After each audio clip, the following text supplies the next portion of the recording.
But, they say, I really don't mind when people keep looking at their watches. What I mind is if they take off their watch and start shaking it to see if it stopped. But having said that, I'm grateful to get this call out of the blue to come and speak during this seminar.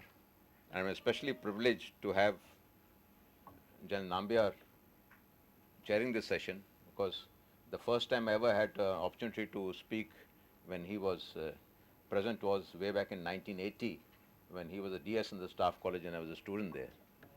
So we go back quite a bit. But mine is a purely military presentation. Though I left the army over 15 years back, but as they say, you cannot take the army out of the man. So it is purely military matters which I'm going to talk about. Now, I've used the word Mauryan political thought. I've taken the Hindu element out of it because I felt that it was reflective of that time. And let's leave it at that. And we also know, when people have talked of these various Prakritis, that Chanakya had put the army at number 6 out of the 7. Well, as Dr. Joshi just mentioned, Chanakya is dead and gone, and we are now here to debate what he meant and why he rationalized that position of the army. But I would just like to draw your attention to a few other thinkers of that time, and I would talk of Shukra Niti. Now, Shukra in his time, and he preceded Chanakya, said that the army to a country is like the brain to a human body. And without a military, the rest of, the army, the country cannot be there. Like without a brain, the human being is, more or less unable to function the way he actually should.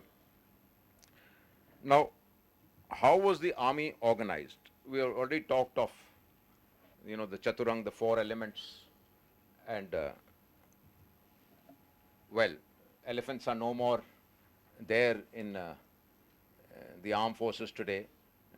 They went out at the beginning of the 20th century. Chariots, in any case, had left just after Alexander's time, so they are not element of this. Cavalry, well, we had our last famous charge, I think, was at Omdurman, and that's it. So there's only the infantry which is left.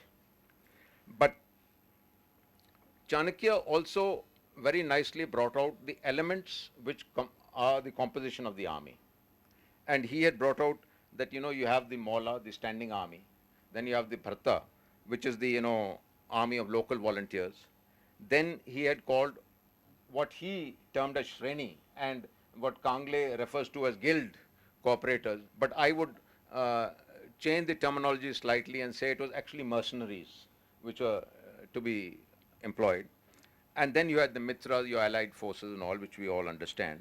And then you had the Amritra, which were the enemy deserters who you brought onto your own side.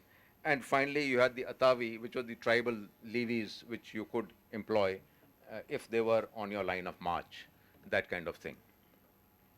So, well, compositions of army have changed. So, let's just say that what Chanakya said is really not relevant as it is today as to how an army is either organized or composed. We've gone much beyond that. Now, coming to the fort, the Durg, which Chanakya wrote a lot about as to how it should be made, and he, talked of 4 different types of forts: the Parvat, which are the hill forts; the Odak, which are the water forts; the Dhanvan, which are the forest forts; and then finally the Van Durgs. Dhanvan were the desert forts, and the Van Durg, which were the forest forts. But Lord Curzon, in his famous lecture on frontiers, which he gave, he also mentioned that frontiers of a nation are based on either hills or forests or deserts or water bodies. So we can understand that, the idea of forts uh, has remained what it was, but that is also, we have moved slightly beyond it. Firstly, because no matter how much Kautilya wrote about how a fort should be constructed, but there was a certain mathematical singularity about the way in which the fort was to be constructed. But I would put to you that actually the Bible for forts and their construction was written by a general called Sebastian Vauban, who was one of the Napoleonic generals, and his forts are still existing. Unfortunately, any of the forts of Chanakya's time don't exist. And I have been involved in a study on forts because I wanted to study the whole terrain from the Hindu Kush to Delhi, which are the invasion routes, and what were the forts which are constructed at that point of time, and how did, if at all, we try to defend ourselves against the invaders. So there's no fort which is existing as of today. So we can even put that element of the fort aside from our study of Kautilya. Now we come to administration. Well, somebody did mention about paying the army well and all that. Well, pay scales, rations, accommodation. We must marvel at Kautilya for having laid down as sort of SOPs that this is what they'll be paid, this will be the incentives, this is how they'll be organized. And I think it has just been refined over the centuries. And there's been no really major change in that. Now come to the conduct of warfare.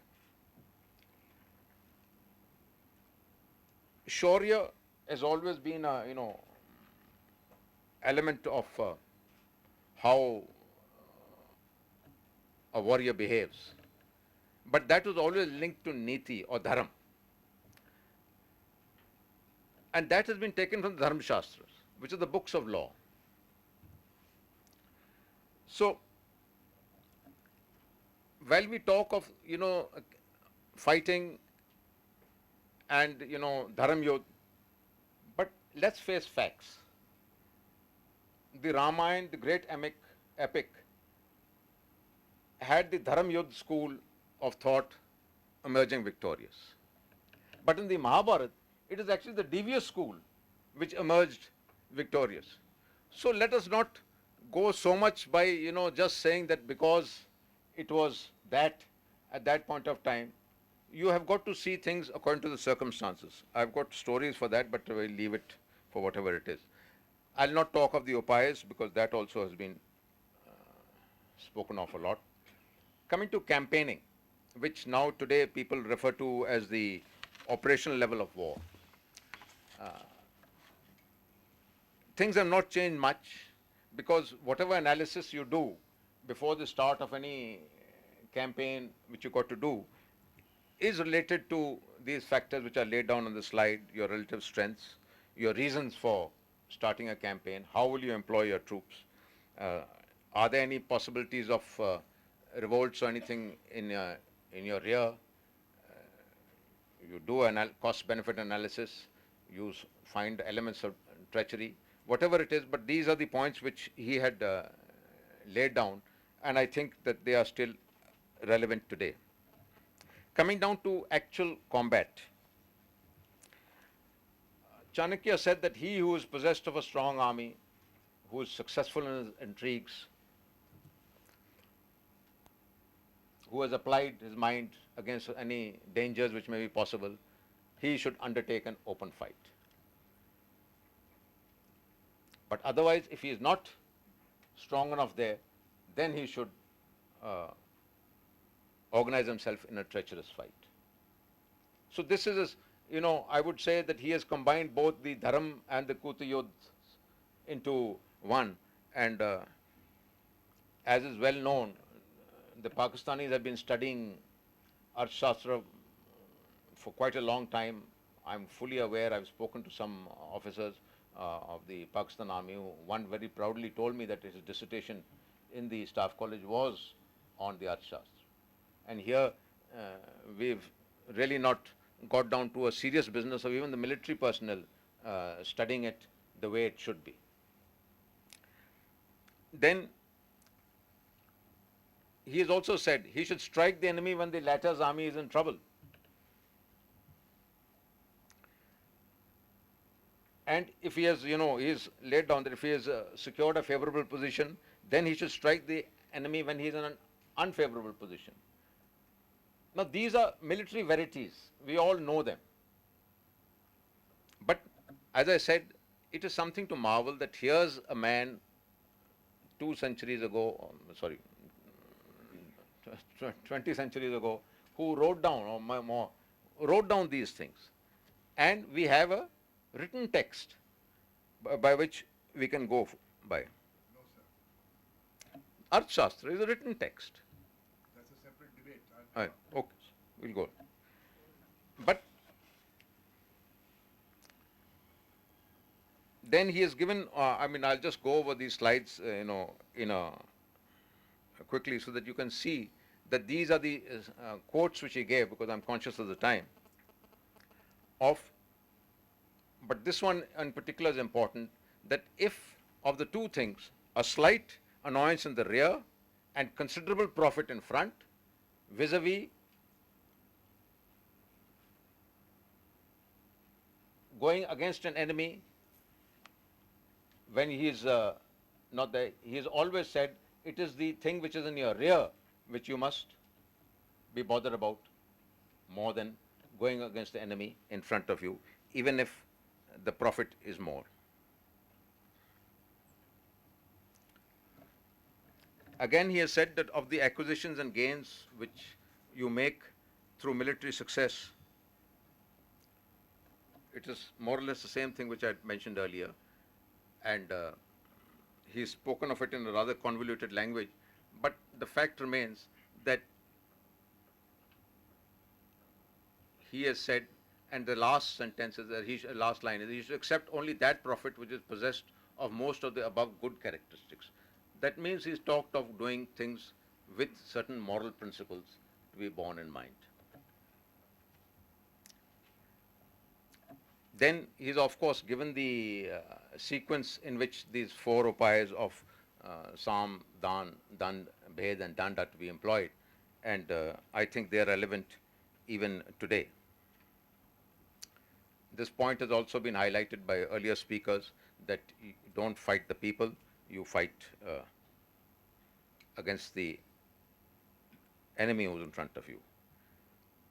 Then he's talked a lot of battle tactics as to what are the kind of arrays you need to employ in various circumstances.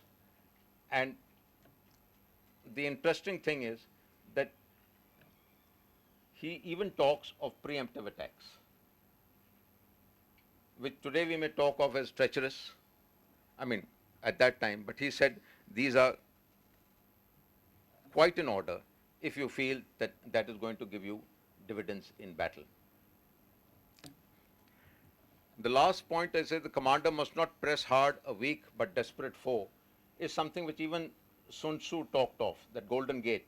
You must always leave the enemy an opportunity to get away. And that is of course now called, I think the IDSA had a seminar on the 36 stratagems, and one stratagem is to run away. So you leave that with the as an opportunity for the enemy. He has also talked of the time and place of fight, and these are the two well-known quotes of the time, that in the daytime the crow will kill the owl, at night it's vice versa, and he says a dog on land will sort out a crocodile, and it's the reverse if it is going to happen in water. So the time and place of fight is important. I have a few words on espionage and its relevance. Overt, covert operations are very much part of what was to be done, and if you see what he has said, that all methods were admissible spying, lying, bribing, poisoning, woman's wiles, the assassin's knife. It appears to me he had James Bond in mind when, he sort of said that what is to be done and what is not to be done. Now, the contemporary military relevance of Kautilya.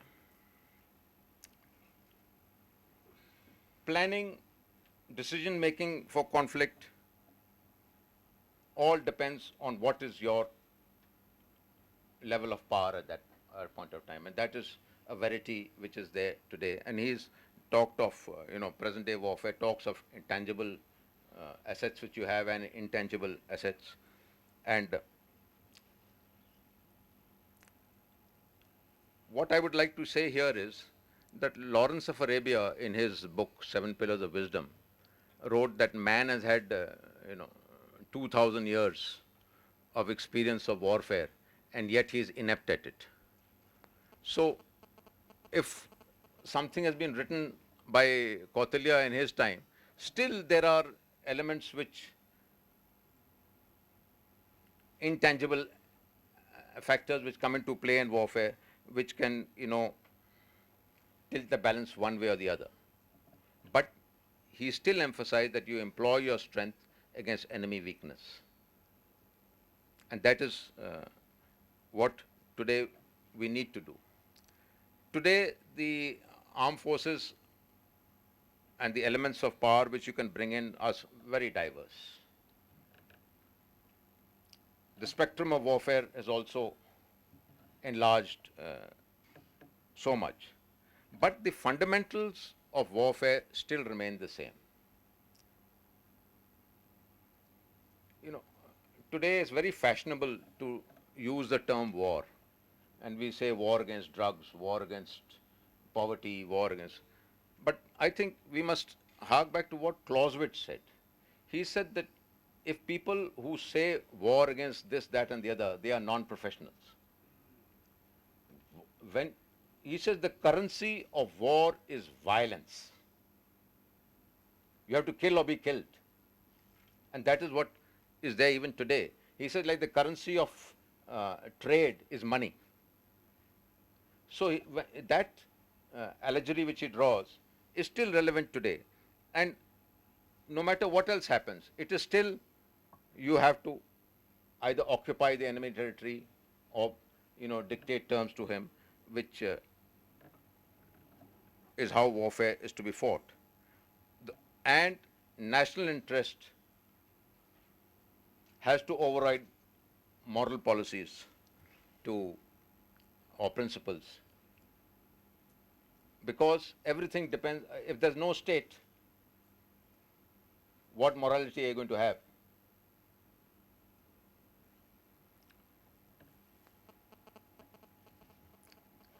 He had also talked of paying the army well, which is talked of earlier also, that an unhonored army will, or an exhausted army will fight if it is honored, paid, and allowed to relax.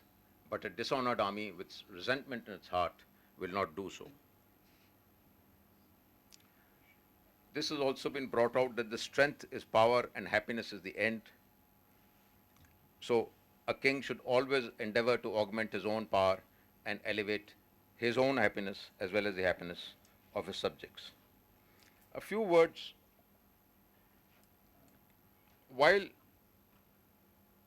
Sun Tzu had said that, the acme of fighting or warfare is not actually to get into fight, but to get the enemy to do your will. But Kautilya did not say this. He said you have to fight.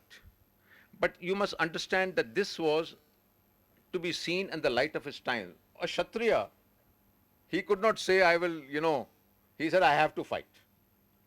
Only then will I get my honor in whatever way I want to.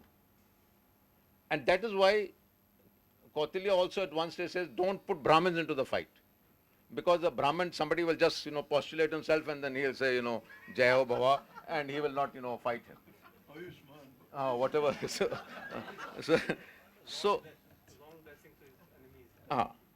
so Well, perhaps that was the nature of the caste system at that point of time, and we now need to change it, and soldiers have to fight if called upon to do so.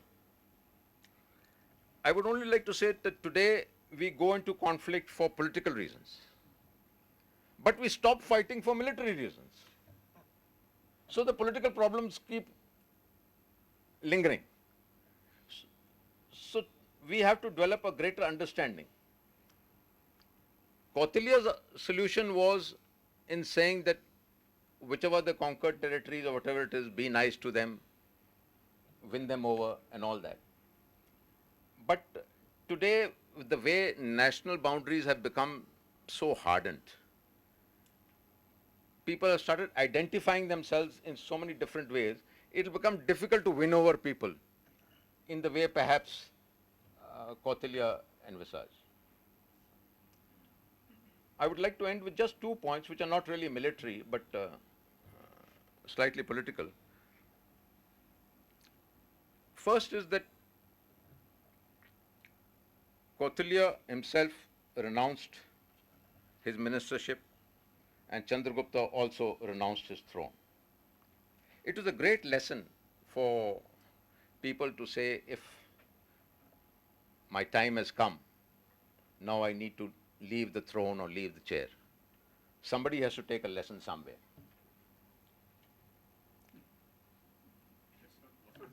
The next thing is that I've left it at that, it's open ended.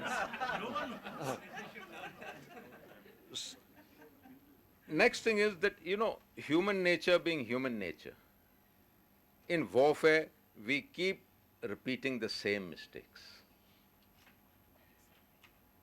That you can lead to intangibles or whatever it is, but so to that extent, whatever Kautilya said, yes, we can speak about it, but human beings being human beings, we have our own proclivities, and perhaps we'll keep repeating the same mistakes again and again.